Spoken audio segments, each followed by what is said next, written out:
তো ভিতরে এরকম ছোটো ছোটো পাঁপড় রেডি করা আছে, এর মধ্যে আরও অনেক কটাই আছে। তো এটা আজকে আপাতত এটা ভেজে ভগবানকে দেওয়া হবে, রেডি করে রাখা যাবে। তারপরে এবার ভাজতে হবে। তো ভিতরে দেখো এরকম এরকম পাঁপড় আছে, কিন্তু খুব পাতলা পাতলা। এদিকে কড়াইতে তেল গরম চাপিয়ে দিয়েছি, এবার দেখি কেমন হয়। মনে হয় গরম হয়ে গেছে তেলটা। ওরে বাপরে, তো বিশাল বড় হচ্ছে। আমি তো ভাবলাম টিফিন কোটে করে ভগবানকে জন্য দিয়ে দিব, ভগবানের যখন মন হবে তখন প্রসাদ পাবে। আমার টিফিন কোটোতেই মনে হয় এটা আঁটবে না। বাহ, ফাটাফাটি দারুণ বড়।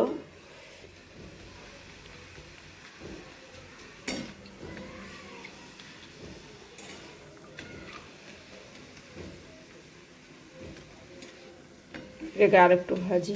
তো এরকম বুঝতে পারছি এগুলো অনেক কটাই হবে,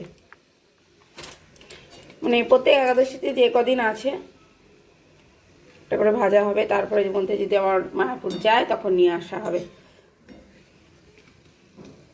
খুব সুন্দরভাবে হচ্ছে এটা।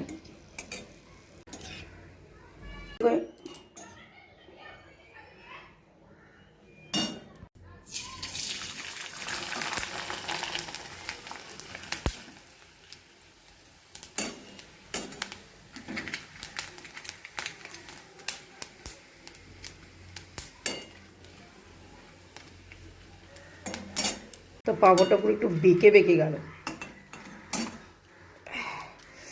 আর এইটা হচ্ছে টিফিন কোটো আমার। আমি কোথাও গেলে এর মধ্যে মানে ভগবানের জন্য খাবার রেখে যাই, কাজু কিশমিশ যেগুলো হয়। তো এইটা আমার একটা না দেরি হয়ে গেলো বলে পুড়ে গেল। তো আর একটা জন্য ভগবানের জন্য ভাজলাম, আর একটা ভেজে নিই।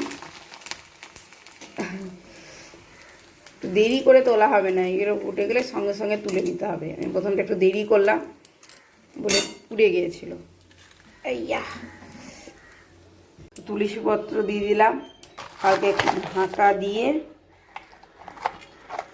এবার ভগবানের সামনে রেখে দেওয়া হবে। ভগবানের যখন মন হবে তখন পাঁপড়টা প্রসাদ পাবে। এই দেখো, তো আজকে লাল লাল লাল, আর রাধিকাও লাল ড্রেস পরেছে। মালাটা আবার স্বর্ণ করে দিই। তো লাল্লা রাধিকা আজকে লাল ড্রেস পরে এখন বসে আছে। তো হরে কৃষ্ণ, হরি বল।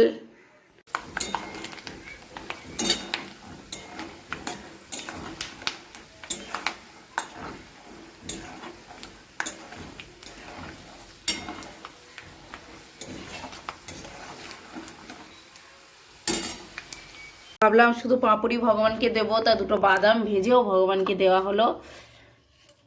এটা ভগবানের দুপুরের টিফিন, তারপরে অন্য ফল প্রসাদ ভোগ লাগাবো। তো শুভ একাদশী।